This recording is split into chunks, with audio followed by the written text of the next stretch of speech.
Hello everybody, welcome back to my channel. Today we are doing a film review of 2001: A Space Odyssey. Directed by Stanley Kubrick, right over there. Got the HAL 9000 icon for the poster today. I scratched that off about 3 years ago, back when I was still consistently doing my YouTube film reviews. And I just fell off completely. I stopped making them. I haven't done them for so long, it's been years now, but you know what? I'm finally ready to keep doing the videos again. And well, I watched 2001: A Space Odyssey again. I think this is about my 4th time watching it now. I watched it about 2 weeks ago with my good buddy and roommate Ben.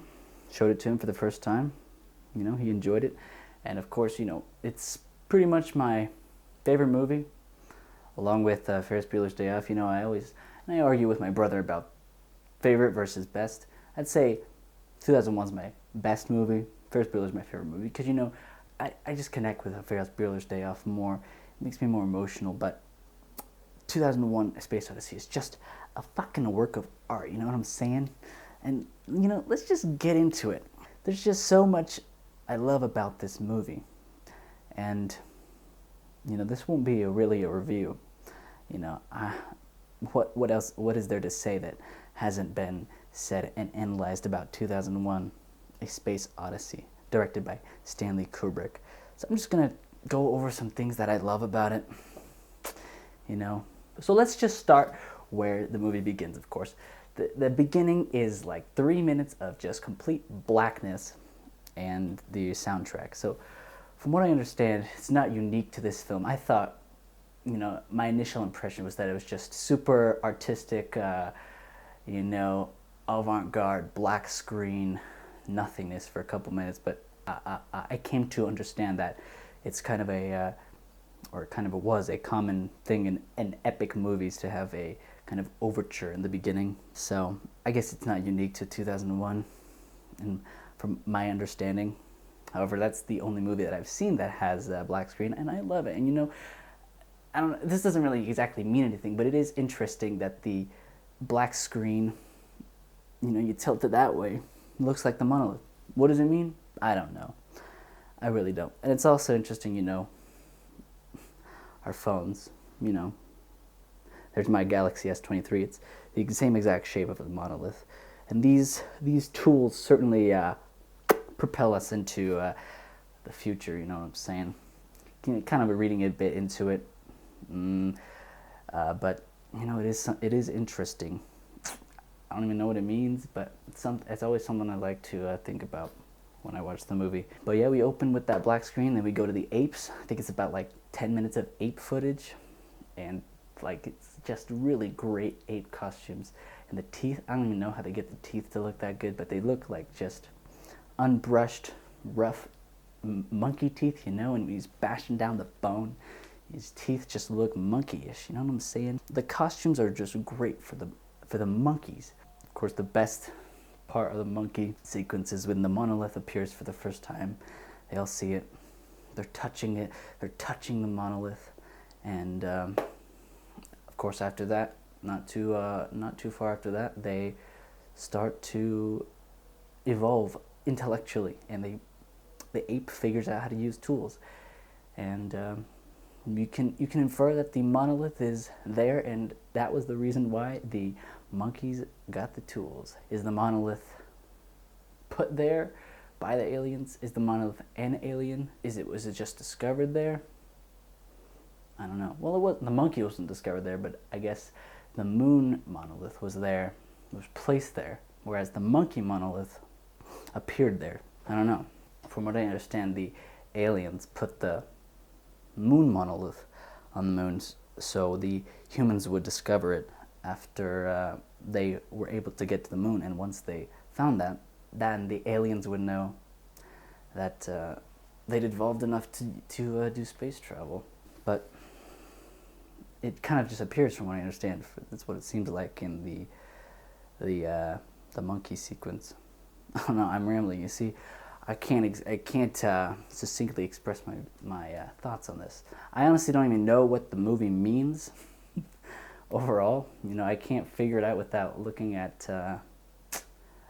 analysis from other people or video essays.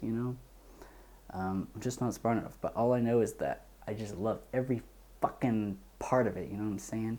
Every single scene is just like so good, and the shots, the framing, the colors, especially the colors, and like the aesthetic.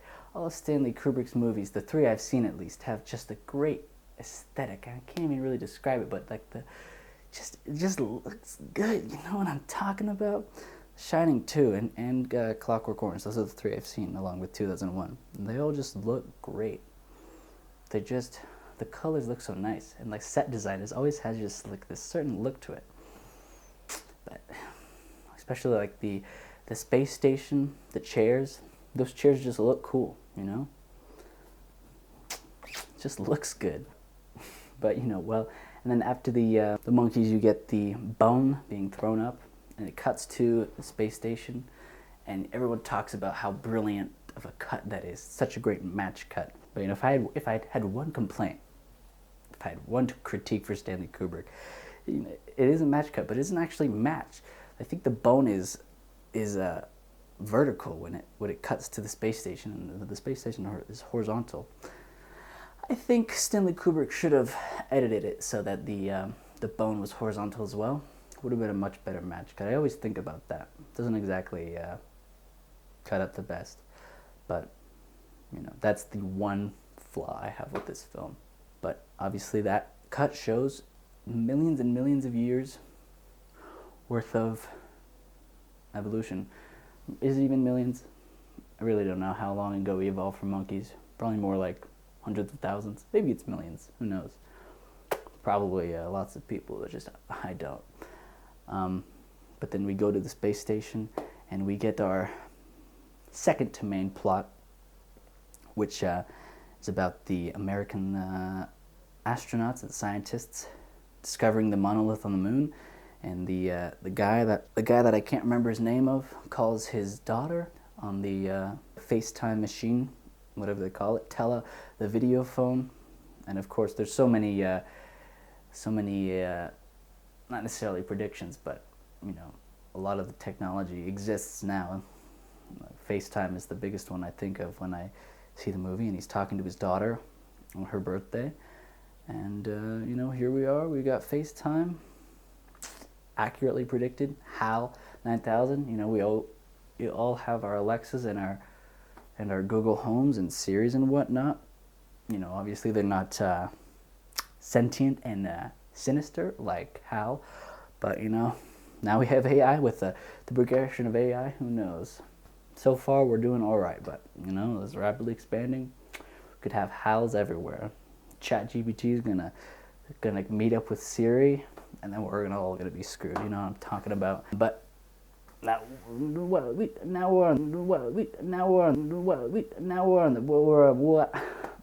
we're on the topic of HAL. HAL is just the best part of the movie, in my opinion at least. His I forget the name of his voice actor. I looked it up after I finished the movie, and I couldn't find any interviews with him. Maybe I just didn't look hard enough, but couldn't find any footage of him talking about the role. But I know initially it was supposed to be a British actor that was playing Hal, but they got some Canadian guy, I believe, to play him. And Hal's voice is just so good. It's so creepy and chilling and just calm, monotone the whole time. And of course, when he says, the iconic line, "I'm sorry, Dave. I'm afraid I can't do that." That's just, I get chills every time. There's so many lines that Hal says that I just get chills from. He's just so cool and chilling the way he just talks. And every time they cut to the close-up shot of Hal, he's just staring, the one red eye, it's just really good. That scene where he kills everybody on the space station besides Dave, just really haunting, really creepy. He just takes out every single line, goes dark, goes red, flat lines. They're all gone. Hal took them out. And then, of course, the other best scene, in my opinion, is the Daisy scene where Dave is taking out all the chips whatever you want to call them, the memory cards and whatnot from Hal. And that shot, that whole sequence is just, it's just bathed in red, and it looks so freaking good. That whole entire sequence is just so fantastic. And his voice starts to get lower, and he starts singing Daisy all slowly. Man, I don't have enough good things to say about this. I can't say enough good things about this, I guess the way to put it. But it's just great, you know what I'm talking about. And then Hal goes away, pops up and says, this mission has been secretly existing for the purpose of finding intelligent life. They found the monolith, and obviously that's the intelligent life. And then Dave goes to Jupiter, pretty much. And that whole, I don't know, what was it, like 10 minutes of just self-indulgence, just Stanley Kubrick just messing with color grading and whatnot. And you know what? I just love it. It's so great. I just love every single second of this movie. It just looks so good. And just everything about it, you know what I mean? And the sound design too. When, like, all the breathing, it cuts back from the quiet in and out breathing when Hal's working on the space station, and then it cuts back to the just the white noise of the space in his spaceship. And then the other scene too, where he's getting back into the space station after Hal tried to kick him out. He finally gets back in successfully, and it's all dead quiet, and then it just goes like that, and all the air rushes in. Just the sound design is so good, you know what I mean? It's just really good. Of course, the final sequence, I mean, in the I don't know, it's like an apartment, like this suite. It's just beautiful. That whole sequence is just so iconic. The shot of him on the bed staring at the monolith, that shot is so fucking good. It just looks so great. And he points his finger up and stares at it like that. You know what I mean? Like, how do you even make something that good, you know? Man. You know what I mean? You know, I should really read the book. I actually learned recently, I thought it was just kind of based on the Arthur C. Clarke book. I think it's Arthur C. Clarke is who the book's written by, and I thought Stanley Kubrick just adapted the book into his film, but I guess they kind of worked on it at the same time. They kind of had each other's input, and Stanley Kubrick kind of worked on the book with them, and they came out kind of cohesively. And I really should read that book. I own it. My brother has read it, and then he gave it to me when he decided to get rid of all his stuff.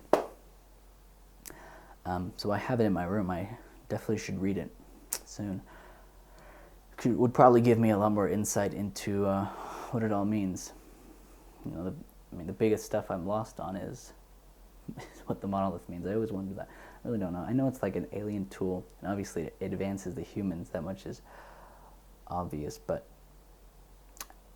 you know, how does he become the Star Child? What does the monolith do specifically that makes him travel through Jupiter and see all that stuff? Oh, and then speaking of that scene, I love when it just like cuts to Dave's face, like when he cuts to him, he's like, and I go, oh, you know, when he's going through throwing through the space hole, whatever you want, the Stargate, right? I think that's what it's called. And it's just like a half second of those, just like a single frame or two of Dave just being fucking tripped out and just going through it. It's very creepy, especially that one shot where he's like that, you know what I mean? That just, you know, it's just great, man. That is a good movie. And then the music as well, it just works perfectly. It's all, none of it was composed for the film. I understand that there was music specifically composed for the film, but I guess Stanley Kubrick just ended up going with, though, that classical music. But it just works really well, especially all those long sequences when that one spaceship is going down to the moon and it all is just slowly being stationed and everything. It's just a large orchestral music just bumping the whole time. It's really great. That's pretty much the end of my rambling. It's more of a ramble than a review. I knew it would be. It's very daunting to try to talk about this movie. I really can't give any sort of artistic insight or analysis into this film because I just am not smart enough. I do know that I just love every single frame of this movie. I just love the acting, the direction, the cinematography, the framing, the colors, Hal, the voice acting, just, especially Hal is so chilling. What a great movie villain. My favorite, probably. One of my favorites. There's a lot of good ones, but Hal is just really great. And what does it mean? I don't know. I've kind of gotten a better understanding. I spent some time on Quora after I watched it for this most recent watch through, and watched a couple videos, but I still don't really get what the monolith is exactly. Is it an alien? Is it a tool? I don't know. I know they're trying to artificially age Dave as well. That's why he keeps looking at himself. It's very cool. He keeps looking at himself and he's older, and he looks at himself and he's even older. And they actually, it's kind of also in the Sopranos finale when Tony goes to the diner, obviously in the last scene, that fateful diner, whatever happened there, he looks at him, he looks at the seat, and then it cuts to him sitting there. And I've seen some videos about that, but it's very interesting. I'm just talking about the Sopranos, but I love that scene too. And he looks at the seat, and then he's in the seat, just like Dave in that final sequence. And then he's old as hell, and then he's a star child. So I guess that's another flaw. Not really a flaw, but the star child kind of looks a little wacky, a little strange. I'm not sure if that was just because of special effects at the time in 1968, or I don't know. Star Child just looks buggy, looks creepy, a little weird, in my opinion. And what's the Star Child there for? I think I remember reading something that maybe in the book or something that the Star Child disarms every single nuclear bomb on Earth too. But I'm not sure. That's not in the film. Not in the film. All I know is the film. I never read the book. Definitely need to though. But yeah, I guess the Star Child has superpowers. I don't know. And is that the next form of life? Are we all going to become Star Children? Is that the implication?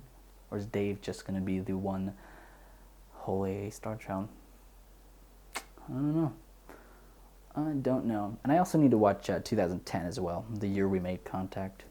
I have not seen that, but obviously that doesn't have anything to do with Stanley Kubrick. I'm not sure if there was a book for that too, or they just made the sequel themselves.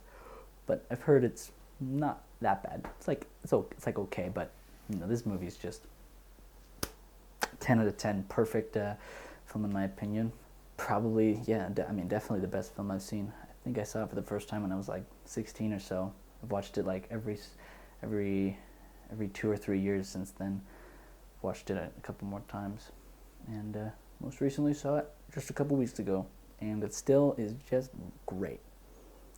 Especially the special effects, everything besides the Star Child. I'm not sure how they made the Star Child look like that. I know CGI wasn't even close to being around back then, so I guess it is special effects. It's the movie magic. I'm not sure how they did it, but the miniatures as well. Everything,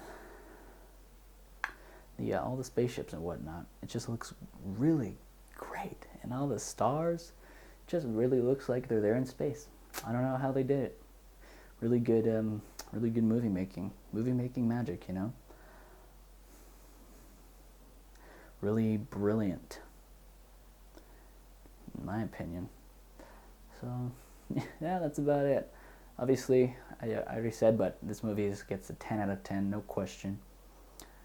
Perfect film in my eyes, besides the match cut. But other than that, still gets an 11 out of 10, honestly. If I could give it an 11 out of 10. But, Obviously, that wouldn't make sense.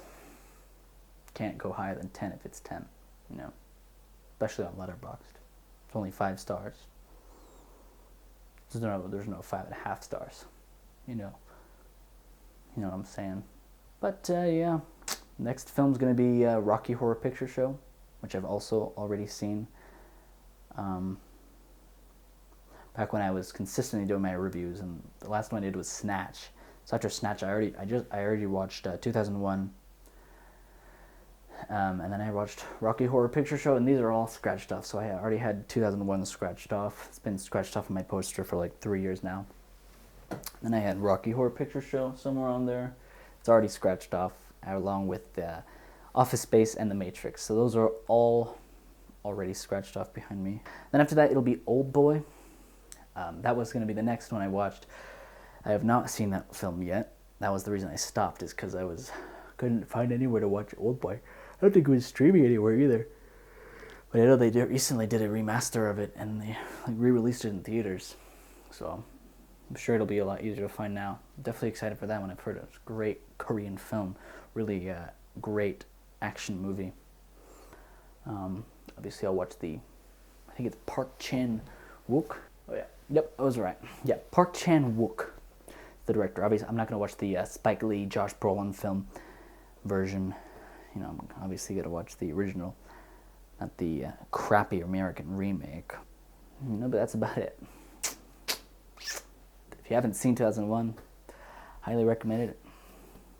If you are a popcorn munching moron, like Mike and Jay call them, you probably wouldn't understand this film. Why don't you just go watch the Justice League, okay, pal? This is real cinema we're talking about here. This is Kino, if you know what I'm saying. You can take those Marvel movies and shove it, you know what I'm talking about?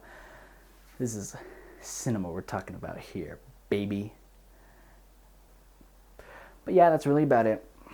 10 out of 10. Go watch 2001 if you haven't seen it already. But yeah, that's about it. Peace out. Bye-bye.